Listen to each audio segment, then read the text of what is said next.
جس کے ساتھ میں غم کی خوشی کی بات کر سکوں۔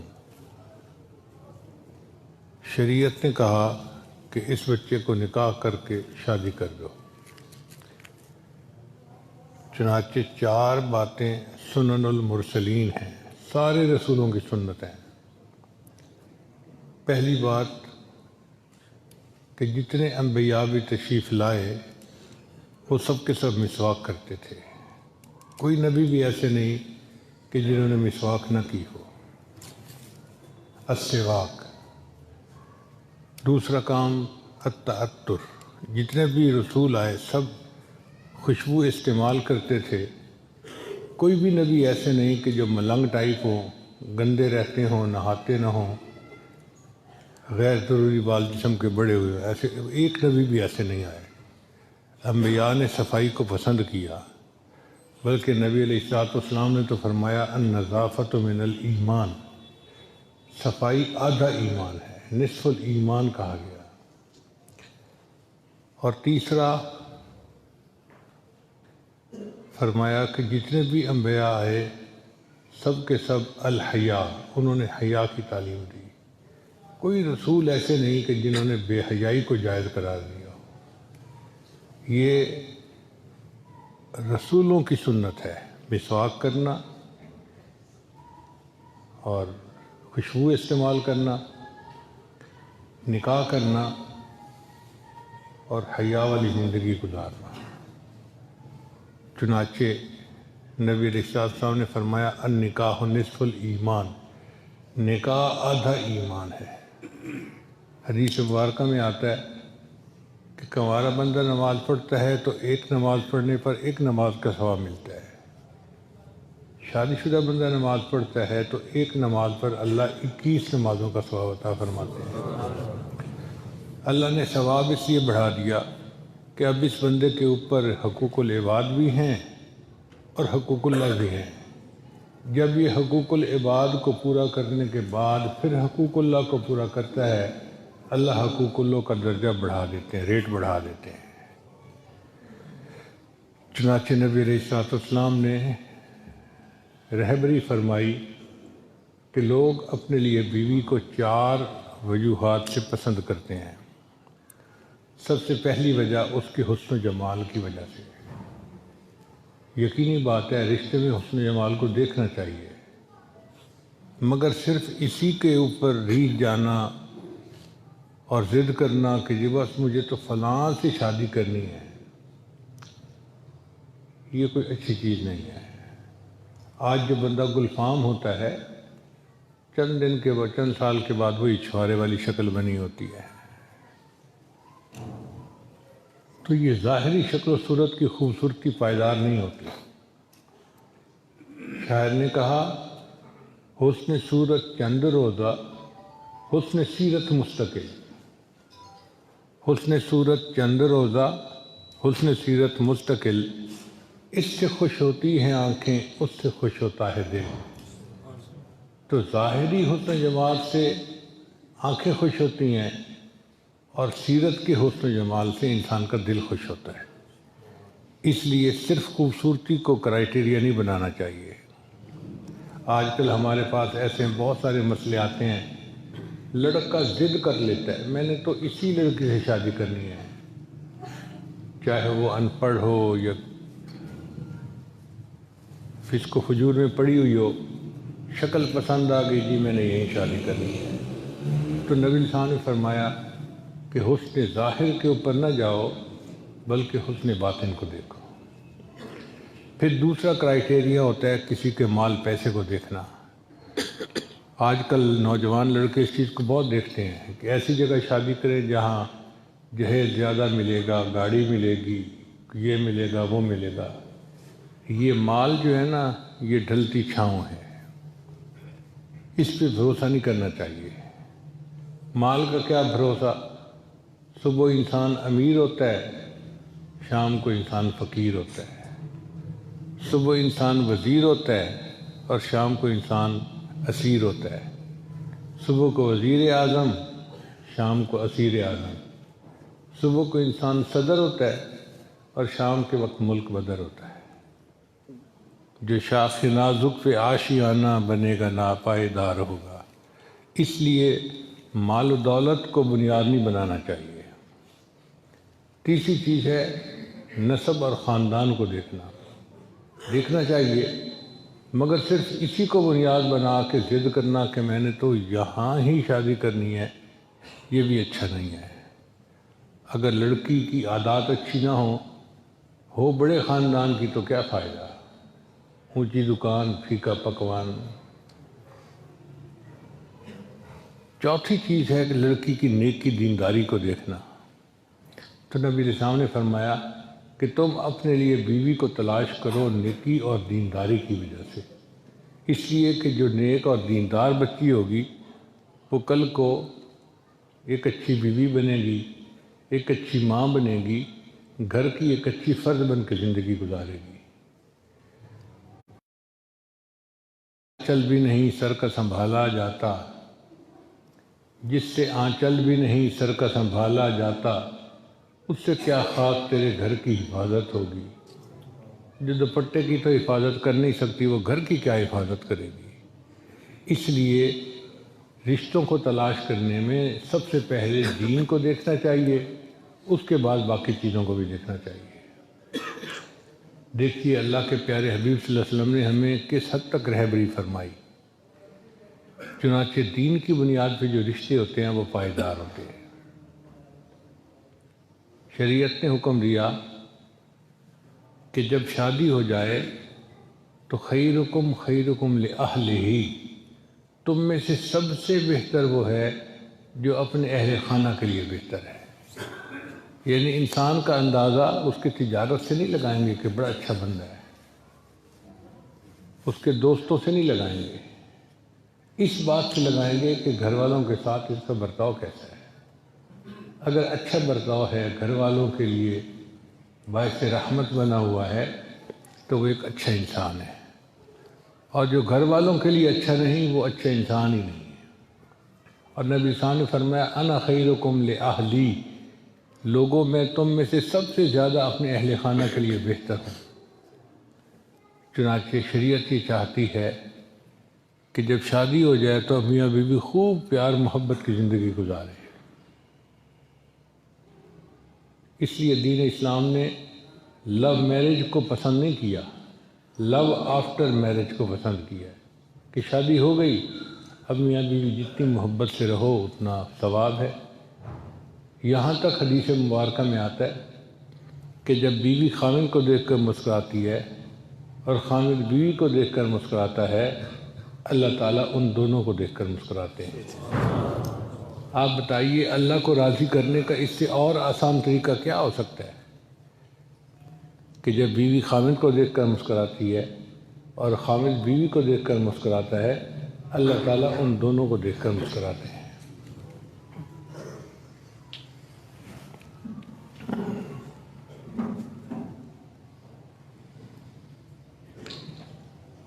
شادی کے بعد اچھی ازدواجی زندگی وہی بندہ گزار سکتا ہے جس کے اندر تحمل مزاجی ہو۔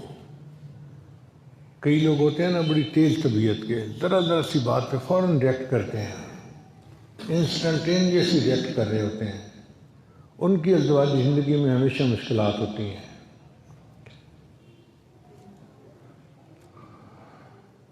انگریزی میں کہتے ہیں to run a big show one should have a big heart, کہ بڑا کام کرنے کے لیے پھر بندے کو دل بھی بڑا کرنا چاہیے۔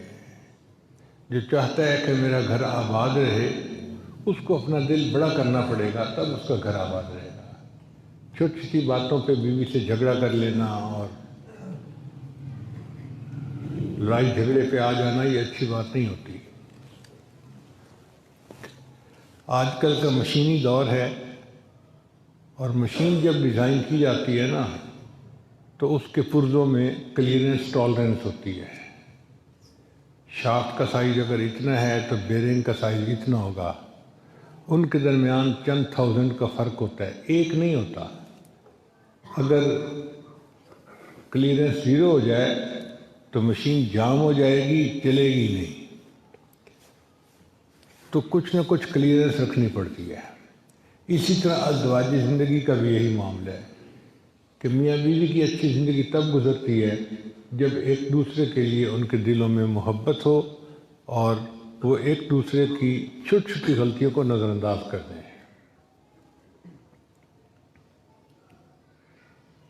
انگریزی میں کہتے ہیں high winds blow on high mountains, جتنے اونچے پہاڑ ہوتے ہیں ان کے اوپر اتنی تیز ہوائیں چلتی ہیں۔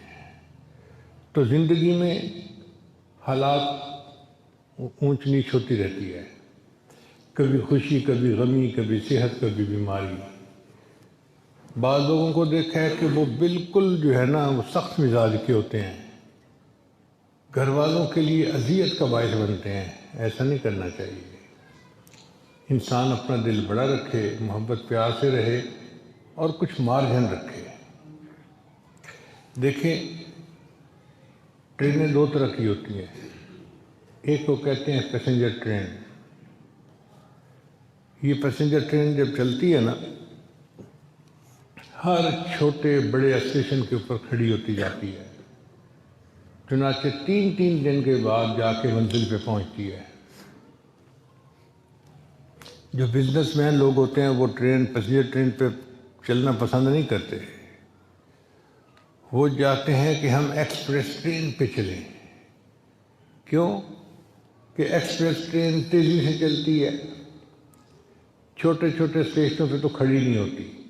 جہاں اسٹیشن آیا تھوڑا سپیڈ سلو ہوئی، اسٹیشن گزر گیا، پھر بھاگ پڑی، پھر بھاگتے بھاگتے کوئی بڑا اسٹیشن راستے میں آتا ہے تو کھڑی ہوتی ہے، ورنہ چلتی رہتی ہے۔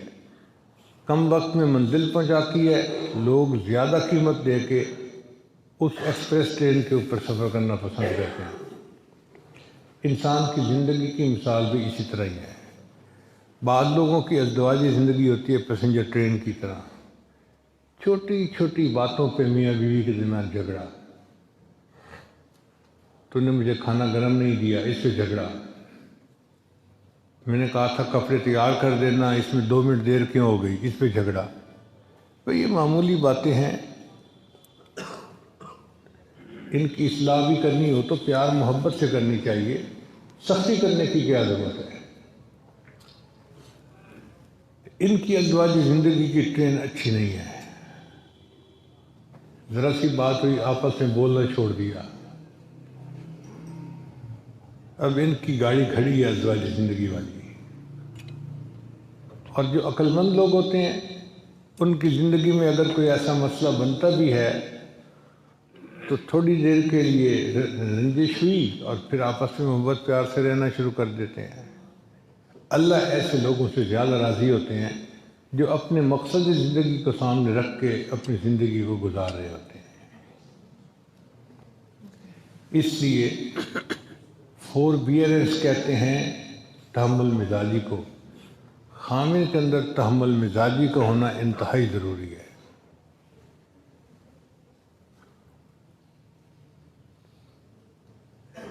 حدیث مبارکہ میں آتا ہے کہ نبی علیہ السلام ایک ام المومنین کے ہاں رات کو تھے، دوسری ام المومنین نے ایک کھانا بنایا جو لذیذ تھا، تو ان کا دل چاہا کہ میں یہ کھانا نبی علیہ السلام کو بھیجوں کہ وہ بھی کھائیں گے، چنانچہ انہوں نے پیالے میں ڈال کے نا وہ حلوہ سمجھ لیں بھجوا دیا۔ اب باری تھی عائشہ رضی اللہ تعالیٰ عنہ کی، نبی علیہ السلام ان کے گھر میں تھے، تو ایک غلام جو تھا وہ لے کے آیا پیالہ، اس میں کھانا تھا، تو نبی علیہ السلام نے ام المومنین عائشہ رضی اللہ عنہا کو فرمایا کہ عائشہ تم یہ کھانا لے لو۔ اب عائشہ رضی اللہ عنہا کی طبیعت کو برداشت نہیں ہو رہا تھا، وہ یہ چاہتی تھیں جب باری میری ہے تو نبی علیہ السلام میرے گھر میں بھی رہیں گے اور کھانا بھی میں پکا کے کھلاؤں گی، کوئی اور کیوں کھلائے۔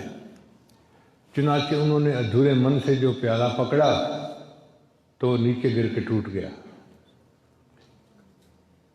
ہم اگر ہوتے نا تو ہم تو طوفان کھڑا کر دیتے، اندھی ہے، دکھائی نہیں دیتا، عقل کام نہیں کرتا، یہ نہیں کرتا، وہ نہیں کرتا، پتہ نہیں کیا کیا زبان سے بولتے رہتے۔ نبی صاحب نے کوئی بات نہیں فرمائی۔ نبی السلام خود گئے اور ایک اور جو ہے نا برتن لے کے وہ کھانا اس میں ڈال دیا اور اپنے گھر کا ایک پیالہ اس غلام کو دیا اور اس کو کہا کہ بھئی جہاں سے کھانا لائے ہو ان کو یہ پیالہ جا کے دے دینا، اور فرمایا غارت امو کے، تیری ماں کو غیرت آ گئی تھی۔ اتنی سی بات تھی، بات سمیٹ لی۔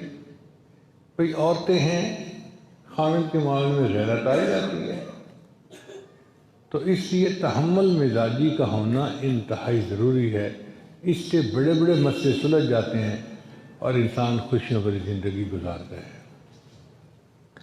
پھر دوسری بات، کچھ خامد ہوتے ہیں جو بہت ہی غیر ذمہ دار ہوتے ہیں، ان میں سینس آف ریسپانسبلٹی نہیں ہوتی۔ چنانچہ ہم خود کئی دفعہ حیران ہوتے ہیں، بعض گھروں کا حال یہی ہوتا ہے کہ بجلی کا بلب بھی عورت لگوائے، پلمبر کو بھی عورت بلا کے کام کرے، باہر کے کام بھی عورت کروائے، حتیٰ کہ گھر میں باغیچہ لگا ہوا ہے تو مالی کو بھی عورت کام کرے۔ بھئی یہ کیسی بیوقوفی ہے؟ گھر کے اندر کی ذمہ داری عورت کی ہونی چاہیے اور گھر کے باہر کی ذمہ داری مرد کی ہونی چاہیے، اور گھر کے کاموں سے جی چرانا یہ اچھی بات نہیں ہے۔ اللہ کو یہ کام پسند ہے، اس پر عبادت کا ثواب ملتا ہے۔ حضرت موسیٰ علیہ السلام اپنی بیوی کے لیے آگ لینے گئے تھے، اللہ نے ان کو پیغمبری کا رتبہ عطا کر دیا تھا۔ نبی علیہ السلام گھر کے کاموں میں اپنی بیویوں کی مدد کرتے تھے، آٹا گوندنے میں، روٹی پکانے میں اور گھر کے باقی کام کرنے میں۔ تو گھر کے کاموں کو بہت خوشی سے کرنا چاہیے، سودا سلف لانا ہو تو خوشی سے لانا چاہیے، یہ مرد کے لیے عزت ہے۔ اللہ نے یہ ذمہ داری مرد کو دی ہے، تو جو مرد یہ ذمہ داری پوری کرے گا اللہ کی طرف سے اس کو اجر ملے گا۔ کوشش یہ کریں کہ زندگی سنت کے مطابق گزرے، کیونکہ زندگی سنت کے مطابق گزرے گی تو پریشانیاں کم ہوں گی۔ کراچی کے 2 بچے تھے، ان کی شادی کو کوئی 8-9 مہینے گزر گئے تو انہوں نے مجھے فون کیا کہ جی ہم میاں بیوی اس نتیجے پر پہنچے ہیں کہ ہمارا آپس میں مزاج نہیں ملتا، تو ہم بہتر یہ ہے کہ ابھی الگ ہو جائیں اور اپنے ماں باپ کو ہم بتا دیں۔ لیکن ہم نے یہ سوچا کہ آپ ہمارے شیخ ہیں تو ہم پہلے آپ کو بتا دیتے ہیں، اطلاع دے دیتے ہیں، پھر ہم ماں باپ کو بھی بتائیں گے۔ میں نے کہا کہ بھئی میں نے کراچی آنا ہے، ایک میرا پروگرام ہے، تو آپ چند دن ذرا ہولڈ کریں، مجھے صورتحال پہلے معلوم کرنے دیں، پھر میں آپ کو بتاؤں گا۔ جب میں وہاں گیا میں نے خامد سے بھی حالات پوچھے، بیوی سے بھی پوچھے۔ اصل مسئلہ یہ تھا کہ ان دنوں ٹیکس کا کوئی مسئلہ چل رہا تھا تاجران میں، یہ نواز شریف کے دور کی بات ہے، کچھ سال پہلے کی، اور تاجر ہڑتالوں پہ ہڑتال کر رہے تھے، پورے ملک میں ہڑتالیں ہو رہی تھیں۔ اب ہڑتالوں کی وجہ سے کاروبار پہ اثر تو پڑتا ہے۔ لڑکا کاروبار کر رہا تھا اور اس کے کاروبار میں اس کو نقصان ہو رہا تھا، خرچے تو اتنے ہی ہوتے ہیں، اب روز خرچے اوپر پڑ رہے ہیں اور انکم ہو نہیں رہی، تو لڑکا اس حال میں دفتر بند کرتا کہ وہ بہت ٹینسڈ ہوتا، بہت پریشان ہوتا، اور اسی پریشانی کے عالم میں وہ گھر آتا تو اس کا موڈ بنا ہوا ہوتا، وہ غصے میں ہوتا۔ اب جب وہ گھر میں داخل ہوتا تو یہ بیوی جو تھی اس کی کزن تھی، پڑھی لکھی تھی، خوبصورت تھی، تعلیم یافتہ تھی، یہ اس کے انتظار میں 3 گھنٹے بیٹھی رہتی کہ میرا ہسبینڈ آئے گا، میں اس کے ساتھ کھانا کھاؤں گی، انتظار میں بیٹھی۔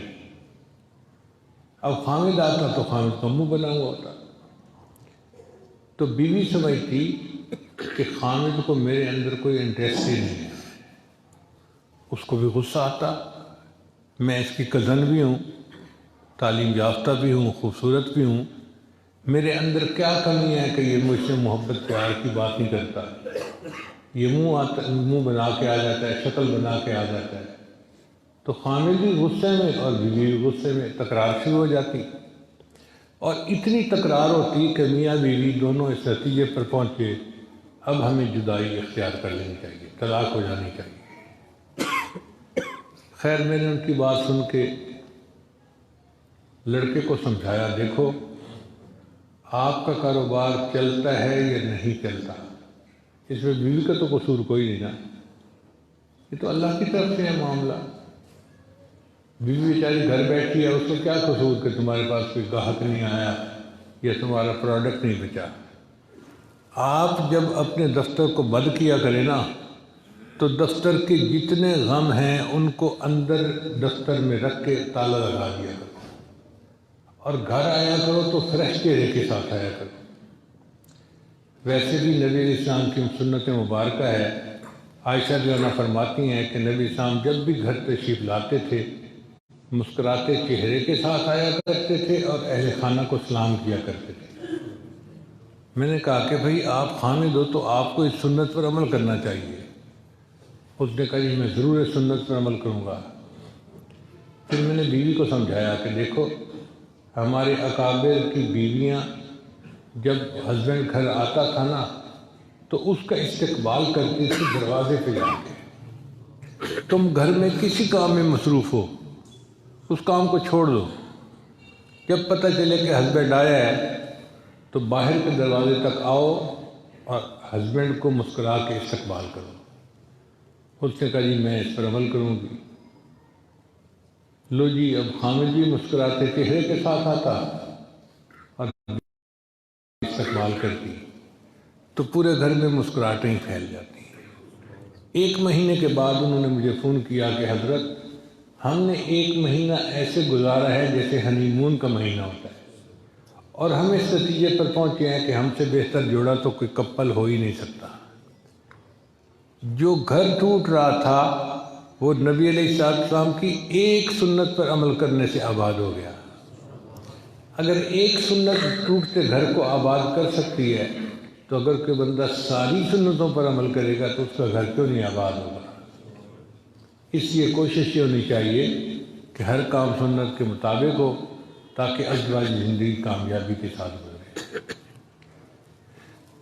بہرحال چند باتیں تھیں جو میں نے آپ کی خدمت میں پیش کر دیں، اور مسکرانے سے انسان کا خرچ کوئی نہیں ہوتا۔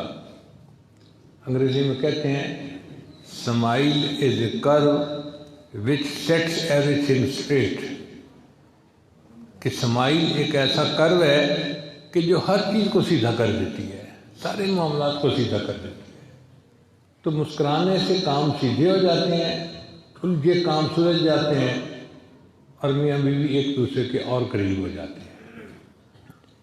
ہماری دعا ہے کہ اللہ تعالیٰ سب لوگوں کی ازواجی زندگی کی پریشانیوں کو دور فرمائے، اور ہمیں اللہ تعالیٰ گھر بچوں کی بیویوں کی خوشیاں عطا فرمائے۔ وآخر دعوانا ان الحمد للہ رب العالمین۔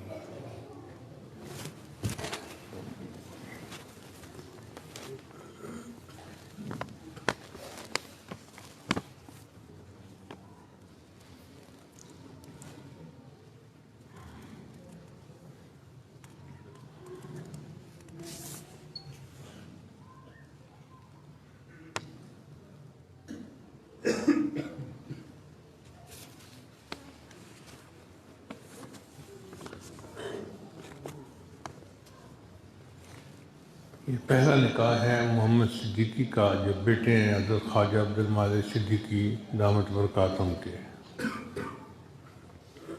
حبیب اللہ احمد آپ دلہن کے وکیل ہیں، کیا آپ نے مسمات مریم شبیر جو بیٹی ہیں شبیر احمد مرحوم کی، ان کو محمد صدیقی جو بیٹے ہیں خواجہ عبدالمالک صدیقی کے، ان کے نکاح میں بعوض حق میں 5 تولے سونا اور 5 لاکھ روپیہ عند طلب ادا کرنا ہوگا بمطابق شریعت محمدی۔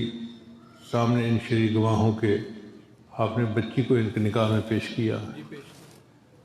حاجی محمد صدیقی صاحب، کیا آپ نے مسمات مریم شبیر کو جو بیٹی ہے شبیر احمد مرحوم کی، ان کو اپنے نکاح میں بعوض حق مہر 5 تولے سونا اور 5 لاکھ روپیہ عند طلب ادا کرنا ہوگا۔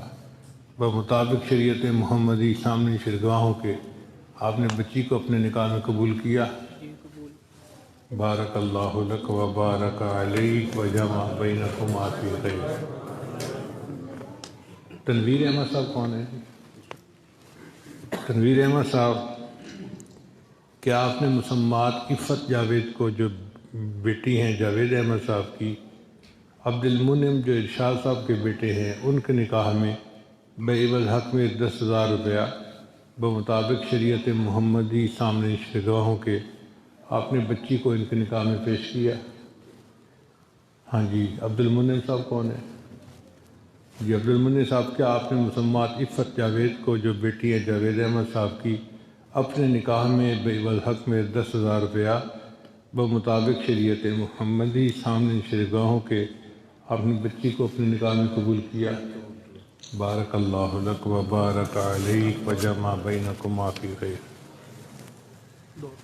ان بچوں کے لیے دعا کر لیجیے۔ سبحان ربی العلی الوہاب، اللہم صلی علی سیدنا محمد وعلی آل سیدنا محمد وبارک وسلم۔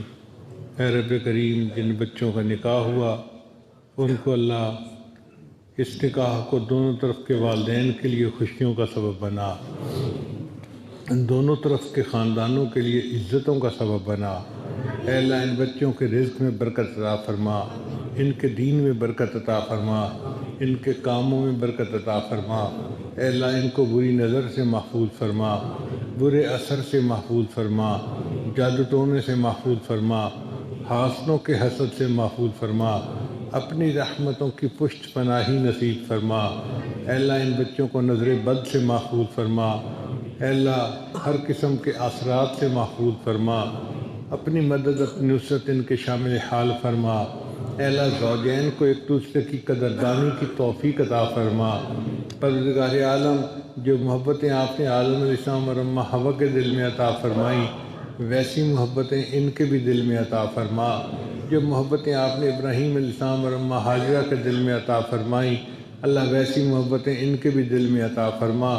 جو محبتیں آپ نے نبی علیہ السلام اور اماں عائشہ صدیقہ عنہا کے دل میں عطا فرمائیں، وہ محبتیں ان کے بھی دل میں عطا فرما۔ اللہ، ان کو خیر کے اوپر جمع فرما، ایک دوسرے کے شر سے محفوظ فرما، نفس اور شیطان کے مکر و فریب سے محفوظ فرما۔ اے اللہ، ان کو مثالی جوڑا بن کر زندگی گزارنے کی توفیق عطا فرما۔ مجمع میں جتنے نوجوان ہیں جو شادی کی عمر کو پہنچ گئے، اللہ ان کو نیک دیندار قدردان رشتے نصیب فرما۔ ماں باپ کے لیے ان کے فرض ادا کرنے آسان فرما۔ اے اللہ، جو شادی شدہ ہیں ان کو بیوی بچوں کی خوشیاں نصیب فرما۔ اے اللہ، ازواج زندگی کی پریشانیوں کو ختم فرما۔ ہماری ان دعاؤں کو اپنی رحمت سے قبول فرما۔ جو مانگا وہ بھی عطا فرما، جو مانگنا چاہیے تھا نہیں مانگ سکے وہ بھی عطا فرما۔ اے اللہ، اس مرکز کو دن دگنی رات چوگنی ترقی نصیب فرما۔ اے اللہ، اس مسجد کو مینار نور بنا اور اس کی روشنی کو دنیا کے کونے کونے کے اندر پہنچا۔ خواجہ عبد الماجد صدیقی دامت برکاتہم کے فیض کو اللہ دنیا کے کونے کونے کے اندر پہنچا۔ ان کی قیامت تک آنے والی نسلوں کو اللہ دین کی خدمت کے لیے قبول فرما۔